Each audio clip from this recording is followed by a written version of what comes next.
경로대학 교육기관에서 지역에는 경로당 어르신들이 오시는데요. 굉장히 감사드리고 아마 예배를 처음 드리는 분도 있을 건데 이왕 오셨으니까 귀한 시간 되시기를 바랍니다. 한번 귀를 열고 말씀드려보시면 좋겠습니다. 기독교에는 3대 덕목이 있습니다. 이걸 복음의 3대 덕목이라고 얘기할 수가 있는데 믿음과 소망과 사랑이 기독교의 3대 덕목이라고 얘기할 수 있습니다. 성경 말씀에 보면 고린도전서 13장 13절에 예수를 안 믿는 사람도 잘 아는 말씀이 있는데요. 그런즉 믿음, 소망, 사랑 이 세 가지는 항상 있을 것인데 그 중에 제일은 뭐라 했죠? 사랑이라고 했습니다. 이거는 예수를 안 믿는 사람도 충분히 알고 있는 말씀인데 이것을 기독교의 3대 덕목, 복음의 3대 덕목이라고 얘기합니다. 기독교의 3대 믿음과 소망과 사랑이라고 얘기를 하는데요. 이 믿음과 소망과 사랑을 잘 알려주기 위해서 여러분이 가지고 있는 성경 앞뒤 표지에 보면 표지 안쪽에 귀한 걸 3가지를 기록해 놓고 있습니다. 아마 요즘은 찬송성이 분리된 사람 별로 없고 학본을 가지고 있는데 한번 열어보시죠. 성경 말씀을 가지고 찬송 학본된 걸 그 표지 제일 앞면에 딱 열어보세요. 열어보시면 2가지가 딱 기록되어 나올 겁니다. 그렇죠? 아마 교회 다니는 사람도 왜 이걸 여기에 기록했는가 우아스럽게 생각하는 사람이 있는데 앞면 표지를 여는 제일 먼저 나와 있는 게 뭐가 있습니까? 주기도문이 나와 있고 주기도문 옆에 또 나와 있는 게 하나가 있죠. 뭐가 나와 있죠? 사도신경이 나와 있습니다. 왜 성경이나 찬송에 앞면 표지에 주기도문을 먼저 기록하고 있고 사도신경을 기록하고 있을까? 아마 예수를 믿은 사람도 잘 모르는 분이 있어요. 자, 그러면 뒷면으로 가고 있어요. 성경 제일 뒷면을 펴가지고 한 장 딱 넘겨보시길 바랍니다. 거기에 보면 양면으로 뭔가 하나를 기록해 놓고 있는 게 있죠. 뭘 기록해 놓고 있어요? 십계명을 기록해 놓고 있습니다.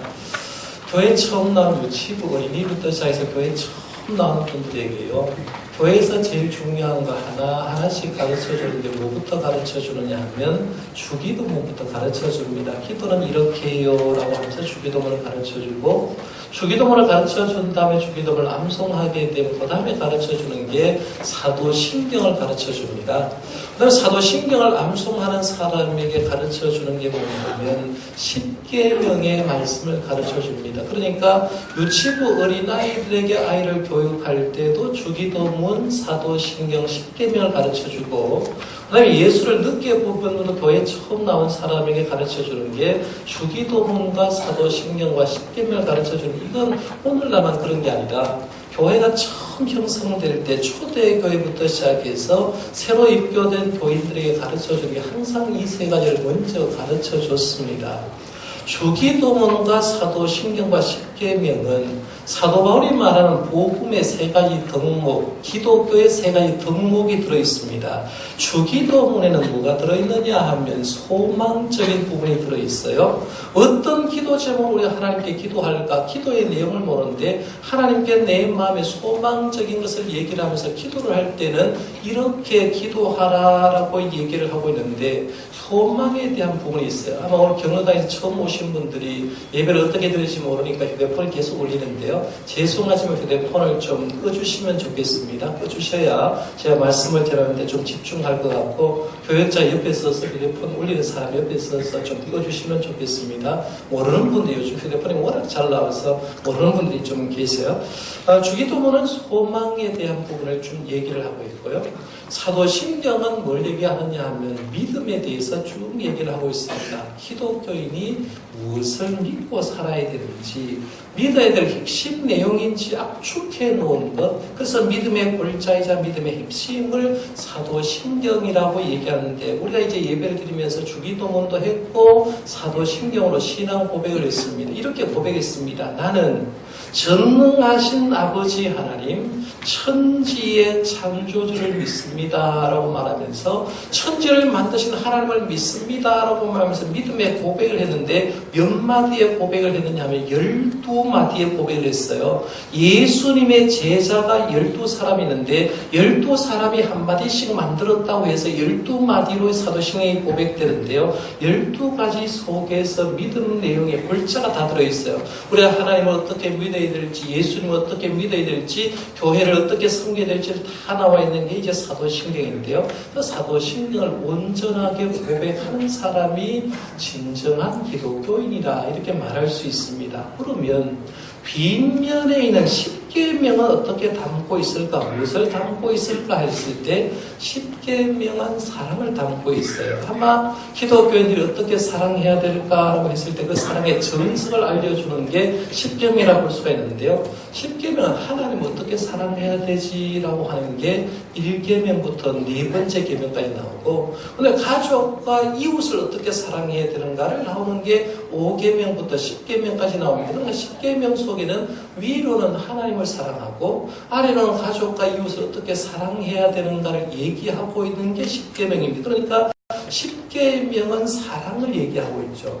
신약으로 오면 예수님이 10계명을 2가지로 압축해서 얘기를 하는데 2가지 계명으로 줄였습니다. 마태복음 22장 37절에서 40절에 보면 예수께서 이르시되 내 마음을 다하고 목숨을 다하고 뜻을 다하여 주 너의 하나님을 사랑하라 하셨으니 이것이 크고 첫째는 계명이요 둘째도 그와 같으니 내 이웃을 내 자신같이 사랑하라 하셨으니 이 2계명이 온 율법과 선지자들의 강령이다라고 말하면서 10계명을 2가지로 압축했는데 위로 하나님 사랑해라, 아래로 이웃을 내 몸처럼 사랑하라라고 얘기하면서 사랑이 10계명 속에 들어있어요. 그런데 10계명을 사랑의 관점으로 보면 굉장히 좋은 말씀인데 성도들 가운데 10계명이 좋습니까? 라고 물으면 10계명이 좋다고 생각하지 않고 10계명을 딱딱한 말씀이라고 생각하고 힘든 말씀이라고 생각합니다.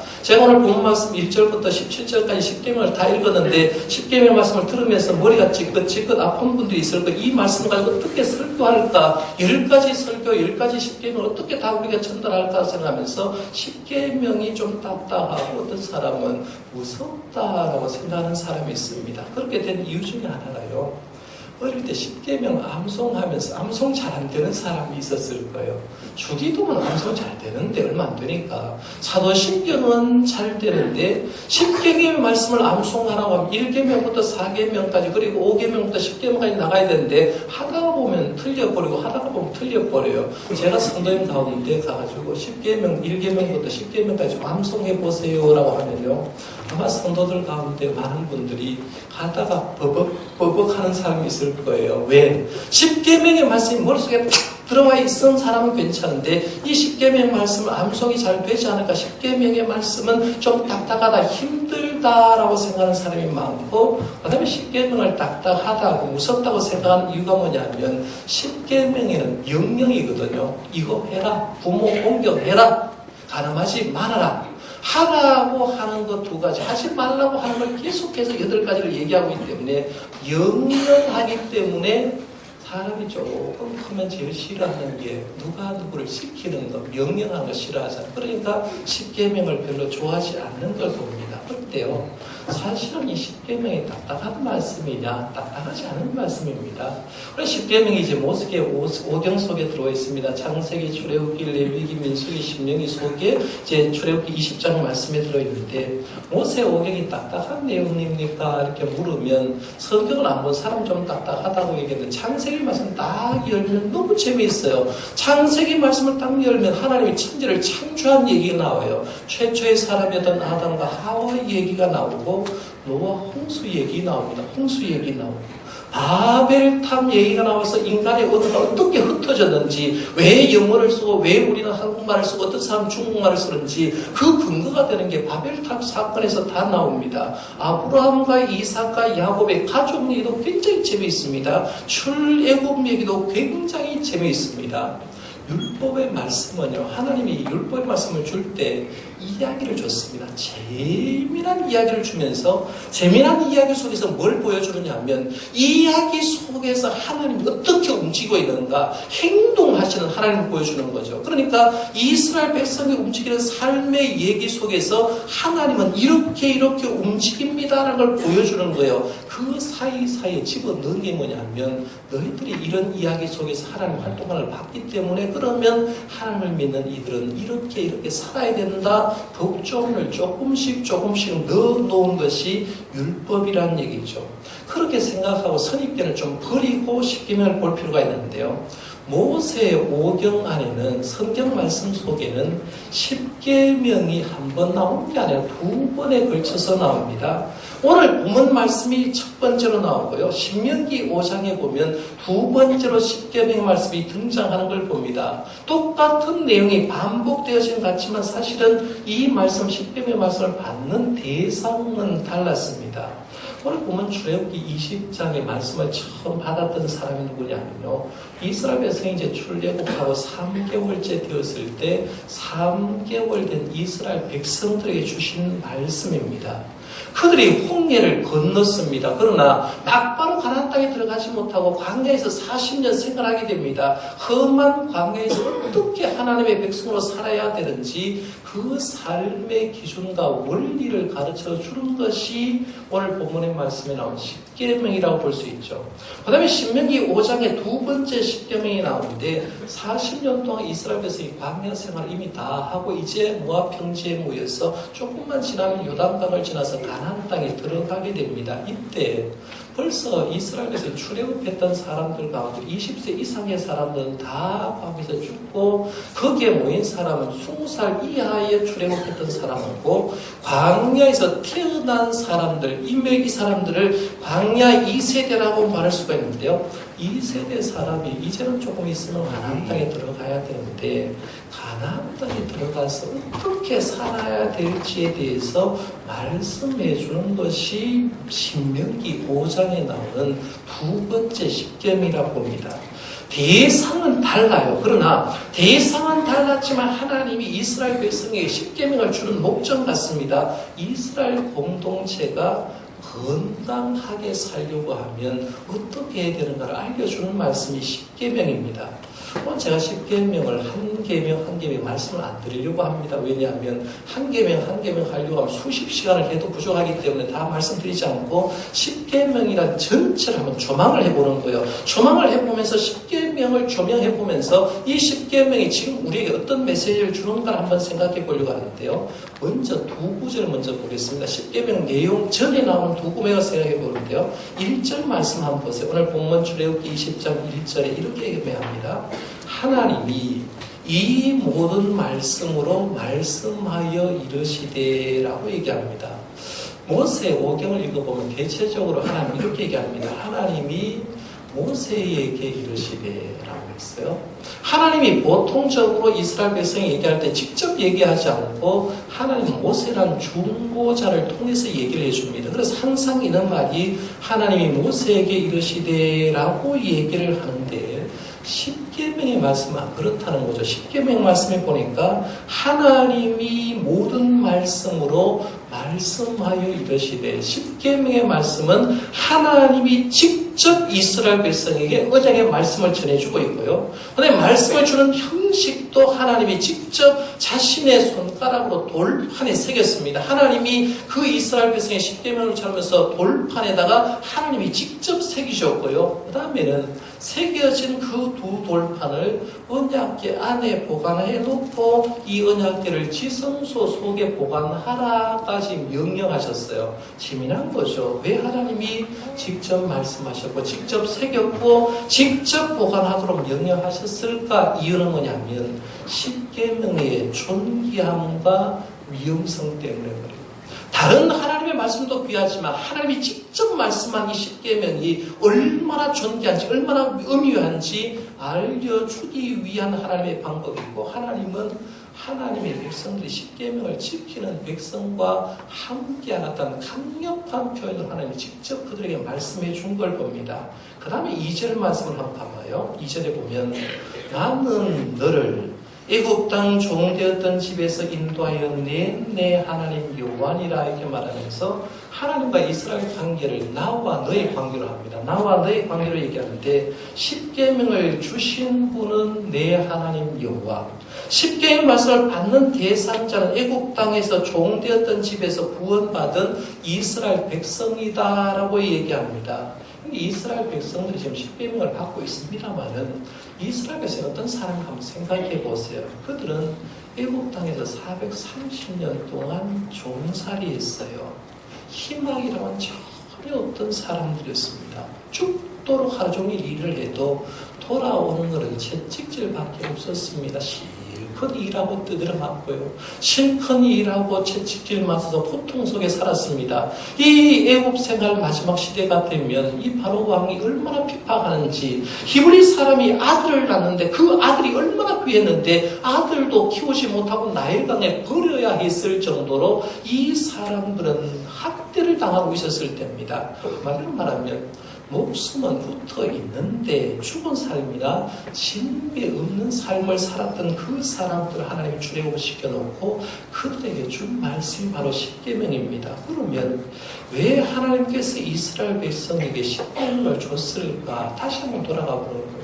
그들이 430년 동안 종살이 하다가 하나님의 은혜 가운데 출애굽을 했으면 홍해를 건너고 광야길을 건너왔는데 문제는 이 광야길을 걸어와서 장정만 60만 3,550명이 걸어왔는데 광야길을 걸어가면서 우리가 어떻게 살아야 되는지, 무엇을 묻고 살아야 되는지, 이 사회를 어떻게 유지해야 될지 어떤 규정이 하나도 없었어요. 규정이 하나도 없을 때 이 문제에 대한 해답으로 주신 것이 바로 십계명의 말씀이라는 거죠. 그러니까 십계명 말씀을 목숨 걸고 지키면 내가 너희들과 함께하고 너희 나라를 훌륭한 공동체로 나라를 이루어주겠다고 준 거예요. 이스라엘 백성이 목숨 걸고 십계명을 살았으니까 무사히 광야 생활을 할 수 있었고, 그리고 십계명대로 살았기 때문에 가나안 땅에 들어가서 나라를 이루고 살았던 걸 봅니다. 그러면 오늘 우리에게도 십계명 어떤 의미로 다가왔는가? 십계명을 조금 보는 눈을 바꿔야 되는데요. 십계명은 우리를 괴롭히려고 하는 게 아니라 십계명은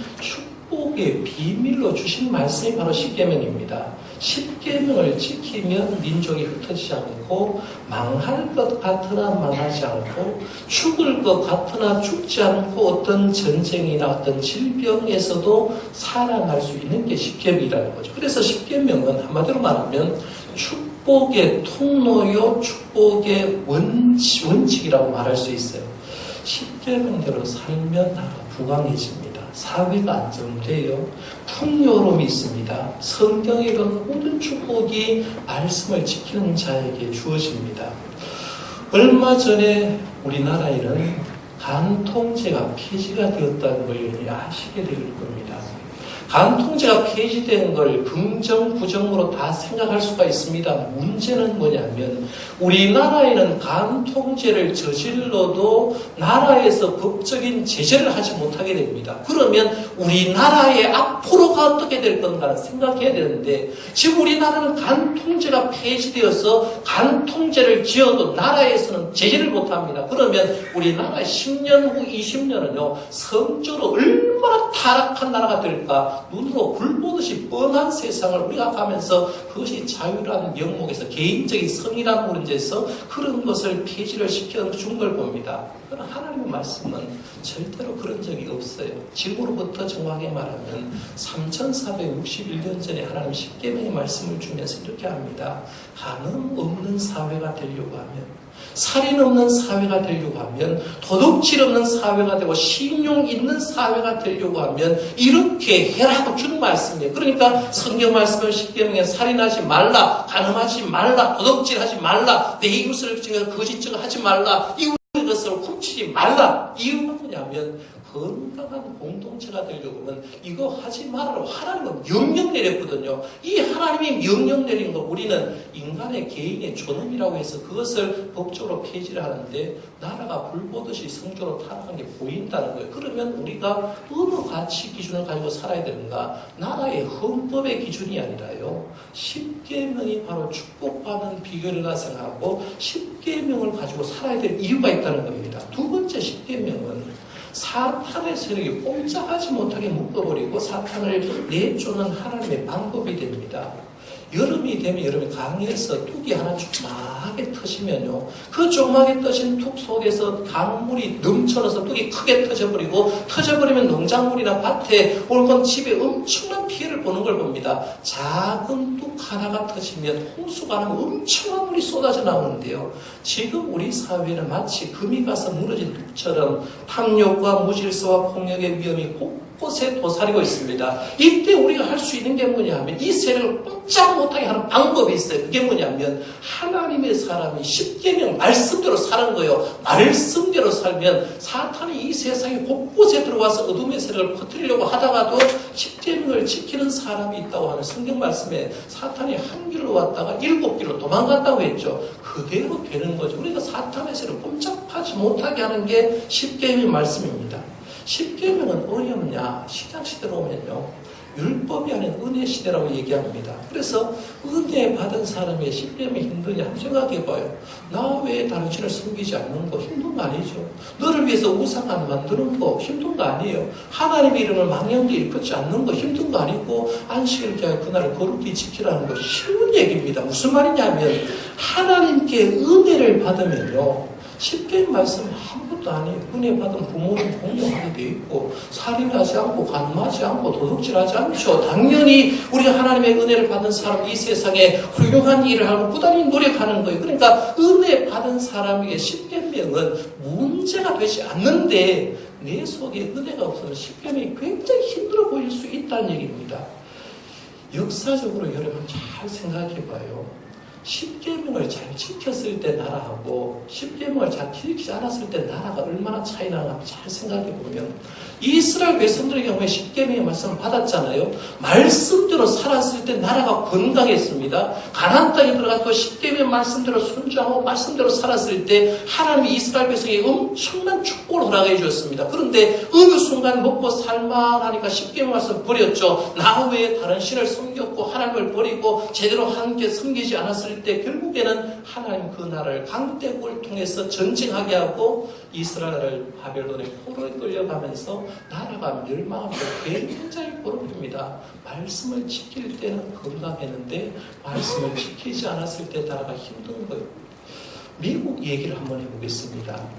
미국도 우리 세상에 지금 생각에 미국이 전 세계를 지금 지배하고 있고 경제적으로 주도권을 갖고 있는데, 미국이란 나라가 언제부터 제대로 형성되었습니까? 여러분, 미국이란 나라가 형성된 건 1620년대부터예요. 그때부터 영국에서 신앙생활 했던 사람들이, 청교도들이 신앙의 자유를 찾아서 메이플라워를 타고 120명의 사람이 미국을 향해한 거죠. 신앙 자유 찾아서 말씀대로 잘 살아보려고 미국 갔습니다. 처음 하니까요, 얼마나 힘들겠습니까? 굶주리고 배고프고 힘든 삶을 살았을 거예요. 그러나 그들이 버리지 않은 게 뭐냐 하면, 우리는 하나님 잘 살펴보겠다, 말씀대로 살아보겠다, 이 결심 하나로 갔기 때문에 청교도 정신을 가지고 열심히 살았습니다. 열심히 살았고 언제나 항상 말씀 중심으로 살죠. 그러니까 지금도 미국 대통령이 대통령 취임할 때는 성경에 손을 얹고 말씀에 근거해서 선수하는 걸 여러분이 보셨을 겁니다.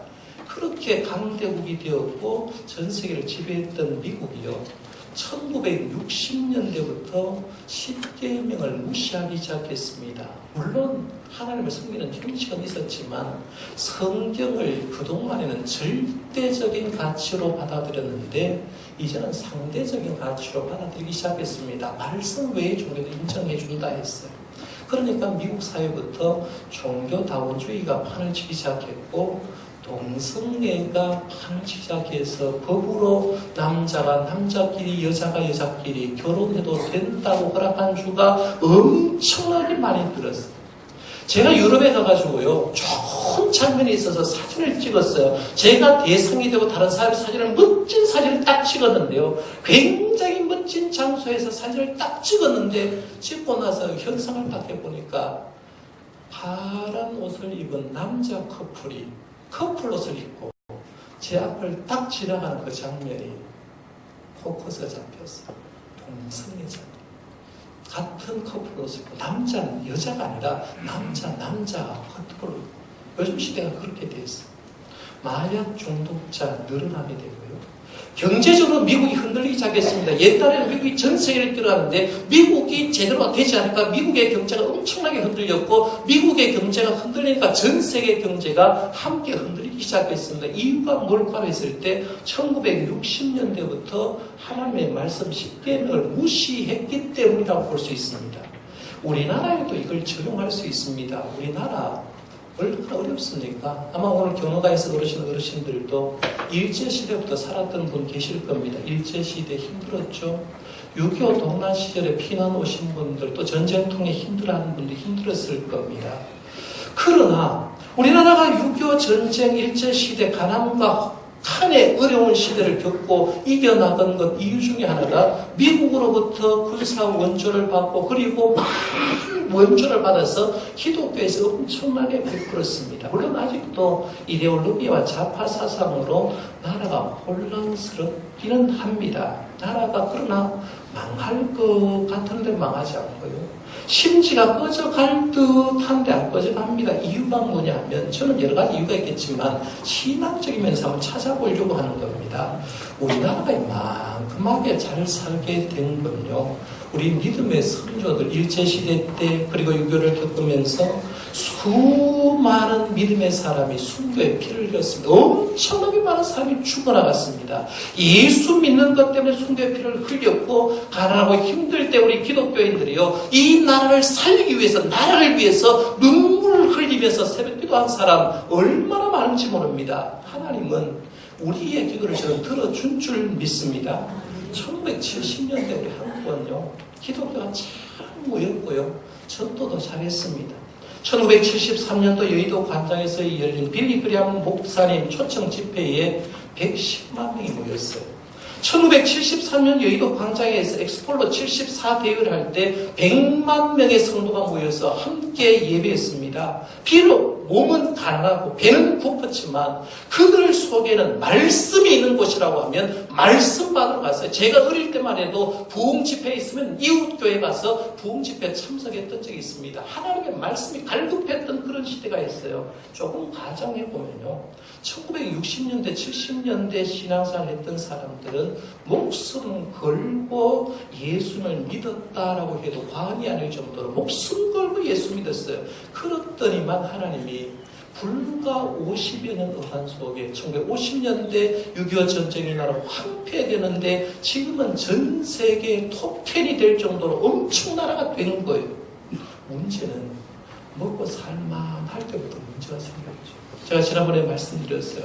우리나라 국민소득 5,000불이 딱 넘어가는 순간 1990년대부터 시작해서 우리나라가 굉장한 문제가 생기게 됐습니다. 지금도 북한이 핵무기를 가지고 있고 통일 문제, 윤리적인 문제, 도덕적인 문제, 경제적인 문제 발생됩니다. 뉴스로 통해서 여러분 접하는 소식이 옛날에 듣지 못한 소식이 들을 겁니다. 가족이 가족을 죽이고 지금 듣고 있는 뉴스들은요.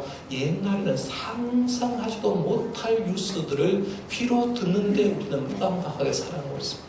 교회도 마찬가지입니다. 부흥은 했지만 요즘 교회가 무기력증에 빠졌고 사회적인 표적이 되어서 반기독교적인 세력으로부터 인터넷을 중심으로 무섭게 공격을 당하고 있습니다. 이유가 뭘까? 1960년대부터 먹고 살만하니까 10계명의 말씀을 놔버리고 말씀을 놔버리고 살았을 때 결국에는 하나님께서 그 나라를 힘들게 하는 거 사람이 사람답지 못하게 하고 공동체가 병이 드니까 결국에는 이 공동체가 힘든 공동체가 된 거예요. 재미난 건 하나님은 한 세대 한 세대가 바뀔 때마다 10계명을 주셨다는 거죠. 이스라엘 백성이 출애굽해서 첫 번째 석 달 되었을 때 하나님은 시내산 위에서 이스라엘 백성이 직접 말씀을 주셨고 말씀을 새겨주셨고 이 언약궤 속에 넣어서 지성소에 보관하고 있습니다. 그로부터 사람이 바뀌었죠. 40년 세월 흘러서 40년의 세월이 한 세대가 지나니까 세대 교체가 되었을 때 하나님 그들에게 또 모세를 통해서 10계명을 말씀을 주었어요. 너희들 살 길은 여호와밖에 없다. 10계명 말씀대로 살아가 주었어요. 우리 한국교회를 빚어보면 한국교회는 1세대가 이제 지나가고 있습니다. 지나갔다고도 얘기할 수가 있습니다. 이제는 2세대가 온 것 같아요. 한국교회 신앙의 1세대는 이렇게 정의할 수 있을 겁니다. 자기 집을 팔아서 예수 믿던 시대. 한국의 1세대입니다. 여러분, 우리 조상들은요, 하나님을 믿을 때 교회 예를 들어서 예배당을 짓는다고 하면 자기 집 팔았고 자기 집 담보로 받아서 하나님께 드렸던 시대입니다. 이게 1세대. 우리 한국교회가 잘 살았던 이유는 오직 주님 중심으로 살았을 때 한국교회 이만큼하게 지나왔습니다. 가난 속에, 허비 속에서도 오직 하나님을 붙들고 살았어요. 이제는 우리가 2세대입니다. 2세대 우리 신앙 그렇지 못합니다. 아버지 세대의 헌신한 그 헌신의 열매를 조금 따먹고 있었다. 지금 우리에게 그런 헌신을 요구하면 신앙생활 할 사람이 별로 없지 싶습니다. 문제는 2세대의 우리에게 하는 바라는 거 특별한 거 안 말할 거예요. 이스라엘에서는 출애굽할 1세대에도 10계명을 줬고 출애굽 후 40년 후에 2세대에 다시 확인한 게 10계명을 주면서 너희들 공동체 살려라. 말씀대로 살아가고 얘기하는 거죠. 지금도 여러분 가정 살려고 하고 여러분 개인이 살려고 하면 우리 교회가 살고 이 나라 이 민족이 살려고 하면 방법은 하나도 없어요. 하나밖에 없어요. 말씀대로 사는 거죠. 이 말씀이 뭐냐? 압축하면 주님의 10계명이라 할 수 있고 10계명을 다시 얘기하면 하나님 사랑하고 사람 진짜 사랑해라. 그게 주님 주신 말씀이라는 거죠. 이제 10계명 말씀 어렵다고 생각하지 말고요. 여러분이 가정을, 개인을, 우리 교회 공동체를, 우리 한국이라는 공동체를 건강하게 살릴 수 있는 비결은 10계명밖에 없는 줄 알고 위로 하나님 잘 사랑하고요. 가족과 이웃을 진짜 사랑하면서 사랑의 삶을 살아가는 저와 여러분들 되시기를 바랍니다. 기도하겠습니다.